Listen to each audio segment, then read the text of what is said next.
Hello everyone, welcome back.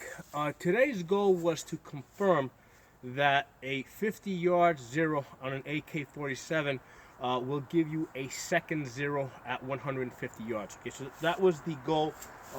This is an AK-47 Romanian WASR. I've talked about this before. This has the Holosun 403C red dot. This is the solar powered red dot. And I did a prior video on this where I shot my best group on that rifle is about 3 inches at 100 yards. So I believe it was slightly less than 3 inches. I think it was like two inches and maybe 3/4 or something like that. But basically, it was 3 inches at 100 yards. And what I saw, I had zeroed this rifle in at 50 yards. I saw that at 100 yards, it was somewhere between 3 and 4 inches high. And I suspected that the second zero, okay, the point at where the bullet was coming down, would be at about 150 yards. Okay, so for those of you not familiar, basically there's about 2 inches between 2.5 inches between the barrel and this line of sight. So basically, I have this set up so that the two converge at 50 yards. So before 50 yards, it's going to be shooting a little bit low. At 50 yards, I have a bullseye. Then after that, it keeps rising. At about 100 yards, it reaches its apex, which is 3 to 4 inches high.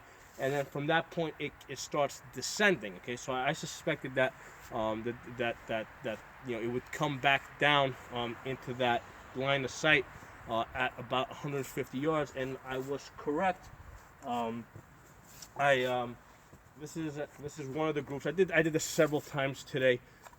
This is an ugly one, and the reason is because when I did a 5-shot group, and one of the shots basically it came through the back of this box, and part of my backstop came back through, and you can see a piece of wood actually lodged in the paper that actually came in through the backside, and actually there was another piece of wood that came through that hole right there. But the actual bullets that I shot was 1, 2, 3, 4, and 5. Okay, so between the two furthest points, I got about 7 1/4 inches. So that's a 7 1/4 inch at 150 yards with this AK-47 WASR. Now this looked really ugly, for the reason that basically everything, I had part of the backstop come through the front and a piece of wood get lodged in there. So I wanted to try it again. And today's a pretty crappy day. I mean, it's basically I'm getting some light snow. I can also see I'm not having my best shooting day. And the way I know that is when I take my shot, I have my red dot, because basically I'm using a red dot on this rifle. When I pull that trigger and the gun goes bang, I want that red dot to basically go up a little bit and come right back down on the target. If it jumps left or right, it usually means I pulled the trigger. So, that's how I know that today I'm not doing my best shooting, but, it still allowed me to confirm that I have that a second zero at 200 yards. So I took another stab at this, again at the 150 yards. This looks great because I have a nice cluster here of about 4 inches. But excuse me, this was a 7-shot group that I did, and I got one bullet there, one bullet there, one bullet there. So that's and I know that was me kind of pulling the trigger a little bit. So that's basically my bad. But still, basically, I've got at 150 yards, I've got about a 9-inch group with this AK-47 WASR. Like I said, I'm kind of fighting the elements a little bit today. I've got some snow. The snow that's been coming down at different rates at different times. Sometimes, because this is a white paper, so when you got white snow coming down, it makes it a little harder to see. Part of the reason why I use the white paper is because it stands out against the landscape. Later on when the ground gets covered with snow, I'll probably be using orange paper, but the ground isn't really completely covered with snow yet, so I'm still using the white paper. Now, one of the things that you guys may have noticed is on this Holosun 403C, what I did is I have a bit of painter's tape over the solar panel, and the reason is that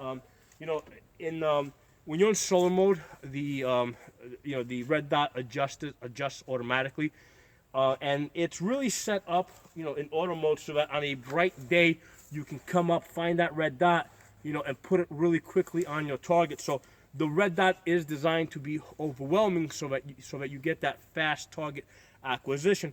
However, when you are shooting at distance and trying to get really tight shots, trying to get really nice grouping, the red dot does overpower the target. So with this 403C, what I'm able to do is I am able to switch it to manual mode and power it down. However, basically you got to hold it down for like 2 seconds, and then when you're done, you got and basically you're using your battery at that point. So one of the things I have found is I just put a little piece of actually 2 pieces of painter's tape on the solar panel, and that gets the red dot usually to exactly where I want it. And the other cool thing is that I'm still working off of solar power, so I'm not using my battery. So I'm able to get the benefit of powering down without having to switch into battery mode. Okay, I'm still running on solar power mode. So it's a really cheap, easy solution. The painter's tape is really, doesn't have a really strong stick, so it'll come off without, leaving sticky residue behind on your solar panel. Now, obviously, you're not going to go to war with something like this, but if you're just looking to, to basically get, to do a little practice at distance, and you want to power down your red dot and not use up your battery, this is a solution that you guys may want to try out. So if you guys got any questions, comments, let me know in the comment section. If you like this video, give it a thumbs up. If you guys are not a member of my channel, please subscribe. And if you're on YouTube, hit that bell button so you get notifications of all the new videos I put up. I'll talk to you guys next time.